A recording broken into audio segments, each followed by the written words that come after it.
I just want to say how much how thankful I am to be here to represent the University of Akron, City of Akron, and our players and all those fans in Zip Nation. I'm proud of these seniors getting us to this game, which we have set as our goal for so long and wanted to get here. I'm appreciative of that. Love Detroit. We've come here for our MAC meetings so many years, and they're so hospitable to us here. And then we're looking forward to playing here at the stadium. I appreciate the MAC conference, be able to represent Akron in our conference championship game. We're so proud to be a part of the MAC and part of all they do in this, which I consider a great conference that we're in. And we look forward to it, and our players look forward to it against a great Toledo team that we look forward to playing tomorrow. With these guys.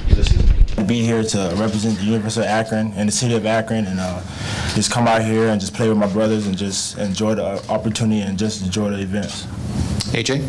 Like he said, it's really a blessing to be here. We have so many great players on our team. Any one of us could have been selected to come up here, so it's an honor to be here before you guys today. All right. Questions?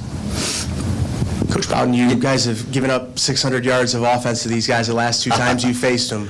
How do you flip that, and how do you somehow figure out how to stop these guys? There's none. They don't have any left. They've used them all. They've used up all their yardage, and we weren't the only team that gave up 600 yards to Toledo. They're an outstanding football team. You can't take their offense away. You've got to somehow find a way to play your best football and to lower that amount. And we know that Ohio lowered that amount. We know that Eastern Michigan lowered that amount, and one or two other teams might have lowered it some. We have to come out there. I've said it all week that we got behind 21 points in the first 12 minutes. And after that, we're trying to play catch-up with the most prolific team in the conference. That's not the game that we probably have a chance to win. So we've got to come out fast and play our best football in the first quarter. I know how these guys are going to play in the third and fourth quarter. We know how we're going to play in the end. We've got to come out fast and make sure we play our best football at the beginning, and then don't slow down.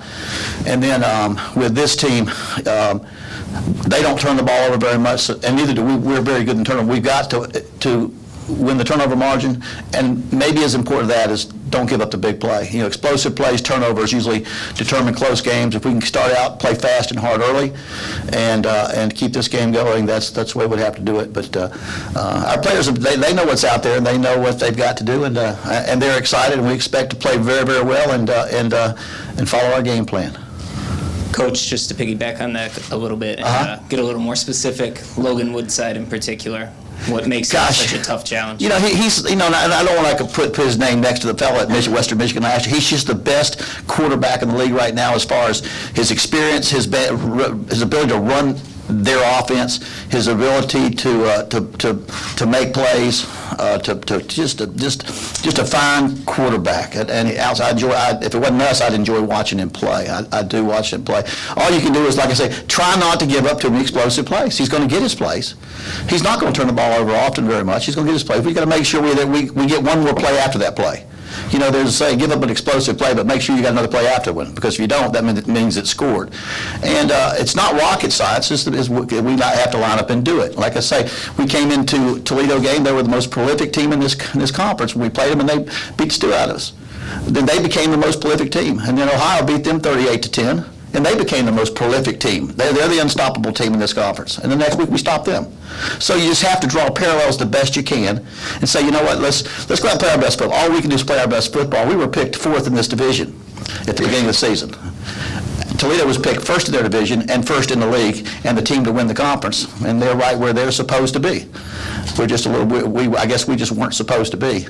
And but we feel like we've earned it, and we're looking forward to it. Coach in the back, Yeah. to piggyback off that last bit that you just said right there, do you have the message to your team, hey guys, we got nothing to lose, and if so, how do you think that could be an advantage tomorrow? Yeah, we have we're gonna play our football game again.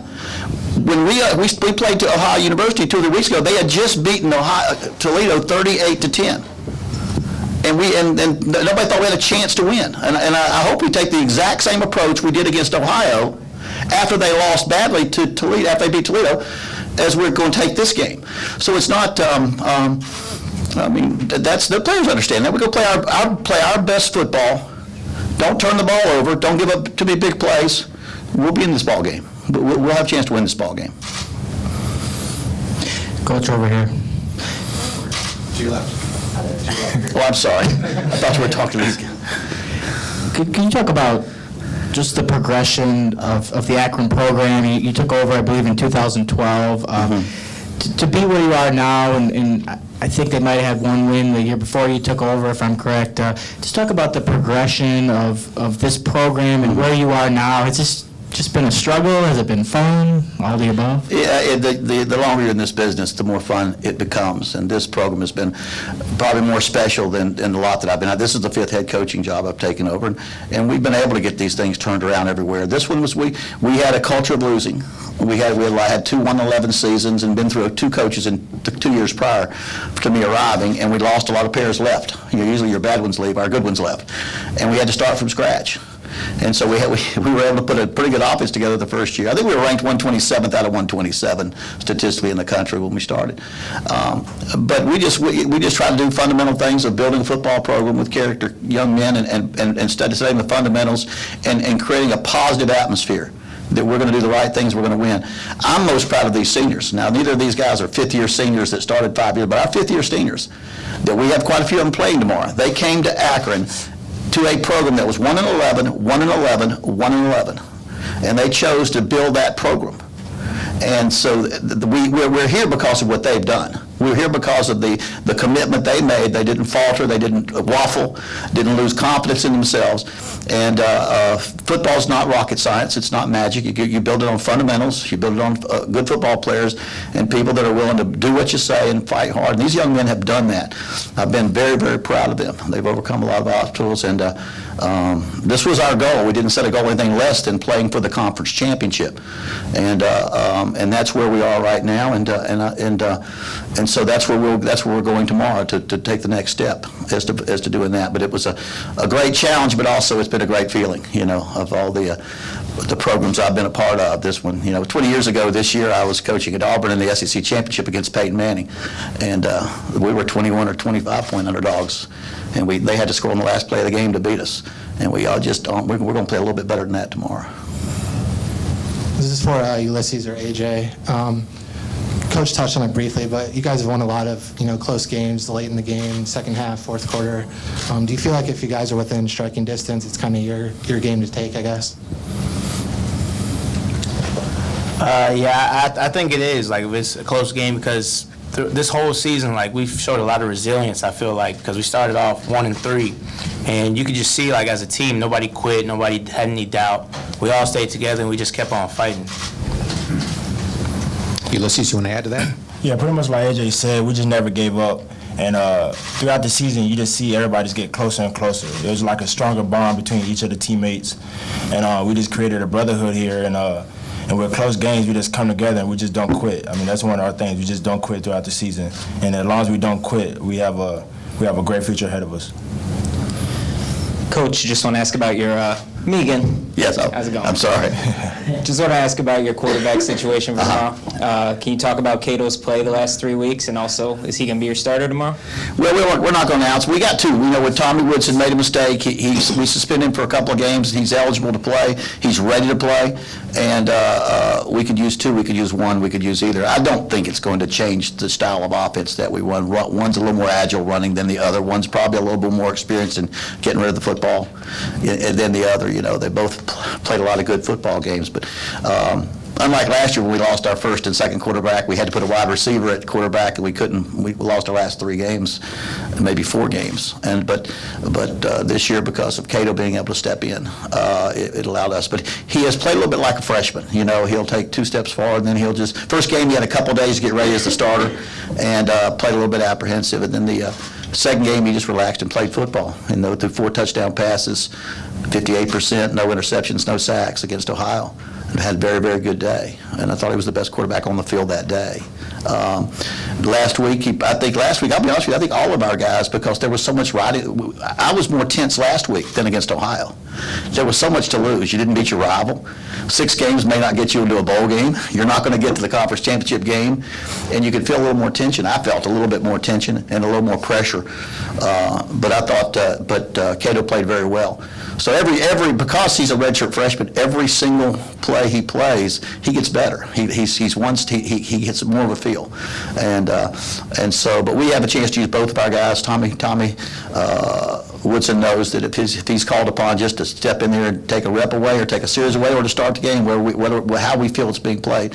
I don't do that very often, but I have done it before. I've had years where you had to have two guys that really were ready to play, and you just got to feel like who's throwing strikes, and who's hitting the edges, and get a feel for that. But it's turned into a nice situation as opposed to one where you just don't know what you got. It's turned into a nice situation to have. I feel like he's going to be one of the up and coming young quarterbacks in the conference in the future. But he's ready to go tomorrow. Coach, on your guys' roster, you have a lot of guys that are from other college programs that transferred here, and a bunch of other guys that are just grew up and living in Akron, wanting to commit to their program and to build the program up. How much does, just being here, obviously a win does a lot more for you, but how much does even just making an appearance here help you out for the recruiting cycle? And I know you have like a handful of Akron commits for next year. I think without a doubt it helps you when you get into games like these. I mean, no offense, but we're not on ESPN2, ESPNU, we're on ESPN. And almost everywhere in the country, that's the first thing gets flipped on. When you're ready for football tomorrow, they're going to flip on ESPN and they're going to see these two teams play all over the country. And even when I wasn't at Akron and I watched football, there were certain days, Tuesday and Wednesdays, when I was going to see some MAC football, and there were certain times, and you kind of get a feel for that. So that helps your recruiting, that helps us. But our program's been through a transition. When we got here, we tried to infuse our program with some players that could play, and we've had some transfers that really helped us win football games. But we had to sell our program. A lot of people, Toledo has a lot of good players from people right around Akron. And because we didn't really give them an opportunity to come to a place that could win. And since we've become winning more, now we can recruit the local players that we want to recruit. And recruit. These two guys are from Florida. And in fact, AJ's a transfer, but he came from Weber State. He just wanted to he wanted an opportunity to play Division I football, and has been a huge player for us. But right now, but I think because we've been able to change the culture and create some success, we're now able to do what we want to do, which is to recruit our base, which is the Northeast Ohio area. That's what we want. We want to have football players play for us whose parents and friends watch them play in high school, and they come on and join us at our stadium and watch. And then also we believe in South Florida, just like every other team in our conference believes in South Florida. We just have a lot of connections to South Florida. So Northeast Ohio, as far south as Columbus, as far east as Pittsburgh, and then South Florida are our areas. Not as much transfers as we used to, because we had to really try to change the number of players on our roster. But it was necessary at the time. But most coaches will tell you, if you can take a young man out of high school and have him develop in your program 4 or 5 years, you've got what you want to build the type of player that you want. Coach, just want to get some, help me here. You said 20 years ago you played in 97. 97. Was that a SEC championship? That was the game? SEC championship game. Or was it for the championship? No, it was the championship game. That's what I was trying. I didn't realize SEC had a championship game. Yeah, they started in '93 playing a championship game, and but that was one of those. But I think the point that we were big time underdogs. We didn't win that game, but nobody gave us a chance to win. I guess kind of along with the lines of questions I had today, we're about in the same boat, along with the questions I've heard so far today, and so we're ready to play. Coach, what is it like when you kind of come up with a legendary coaching father and your siblings coach? And I know you've been asked this question numerous times throughout your career, but what is that like for you growing up with such a legendary father and having your brothers coach? I'm sure that's something you guys take a lot of pride in. Yeah, we love coaching football. I know we're very fortunate that our father went through this business for, 40-something years as a head football coach, the last 34 at Florida State, and he never got fired. We never had to be children that had to be uprooted and moved to another time in the middle of our school year because he'd lost his job. So we were very fortunate that we grew up in a coaching family. My dad became a head coach in 1955, the year before I was born, and all of us loved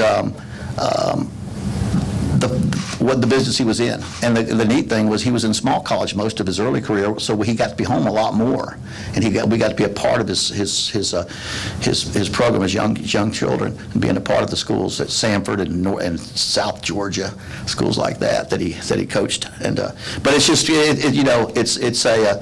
it's a special opportunity, and that's why I said the other day, somebody interviewed me, and I said it doesn't matter whether you're at Auburn or Akron. As you get older, every single day I have a chance to have 110 guys kneel in front of me, and I can say something good to them or bad. I can inspire, I can motivate, I can maybe talk about life, and I have just as many players at Akron sitting in front of me, listening to what I have to say, and I have an opportunity to say something positive or make a positive impact on their life every day, or have an opportunity to miss that opportunity. And that's what I cherish the most about being right here at Akron, because every day we try to talk about other things besides football every single day when we finish our practice. AJ, I'm over here, yeah. Three, this year for a change, they named 3 permanent captains, and you're the only one that made it. I mean, this far as that, Geyser didn't make it through week 3 and Warren Ball through week 5, if you think about that at all. Pregame or coin toss or any other time? Yeah, we actually, all 3 of us, we talk about it all the time because unfortunately both of them got injured, but they all say, like, you're the only one left, like you can't get hurt, so I just go out. I mean, I don't think about it when I'm playing, so it's just like a joke we have now. For the players, AJ, you can start. What is it like playing for Coach Bowden? And like he said, he obviously has a passion for it. Could you just talk about what it's like to be around him daily and his knowledge and things like that? Yeah, obviously, like, he's a great coach. Like, I transferred from Weber State, and when I was there, it wasn't as much of just like a family as it was when I got here. So I could tell, like, and like that leadership, it came from the top. Like that the leadership we have as a captain and all that, it starts from the top. So it's been a pleasure playing for him and all that. Like he said, it's been a pleasure. I came from high school. I didn't transfer or anything. So coming as a freshman, it was like a family atmosphere. Like a lot of guys are from Florida. A lot of guys are from different places, but they just took me in. And for kids to do that, it has to come from your head coach. So it was just a great opportunity just to be coached by Coach Bowden, just a legendary coach. I was just honored to even be able to play for Bowden and to be around a group of guys that I was. And I just know it came from him being the coach and then just trickle down. Ulysses, just to follow up with that really quickly, like you just said, you're a Florida guy, and like Coach said earlier, you guys got a bunch of Florida guys on the roster. Is it important for you to like be a leader in the locker room for like especially those Florida guys to be more willing to accept them, to integrate them into the system and let them know what's up around here? How important is it for you to have the Florida roots and to be able to connect with those kids? It's very important because for me as a freshman, it was better to get acclimated to the system having Florida guys around me because they know where I'm from. So for when freshmen come from Florida, then with a bunch of Florida guys in the locker room, I mean, we all came from the same place. So it makes them more comfortable to be in our system, makes them more comfortable to just go every day, go to class, go to practice, just to know that I got people from the same place. And it's just to be a leader and just to be able to talk to them and just be able to play around with them. Of course, it helps them because it makes them feel like they got a brother up here as we would at home. So, like you said, being a leader in the locker room, I think that's very important because, I mean, that just helps everybody grow. That helps me grow, and yeah. Ulysses, can you talk a little bit about Coach Amato? I mean, he's over 70 years old. You see like a grandfather figure? I mean, you guys really love playing for a guy that's been around a long, long time. Yeah, he's a great coach, man. He likes to play around a lot. So, I mean, yeah, he's more older, but at the same time, he just likes to play. He's like a kid at heart. He's really big on his discipline. So I guess that's where the grandfather part comes in.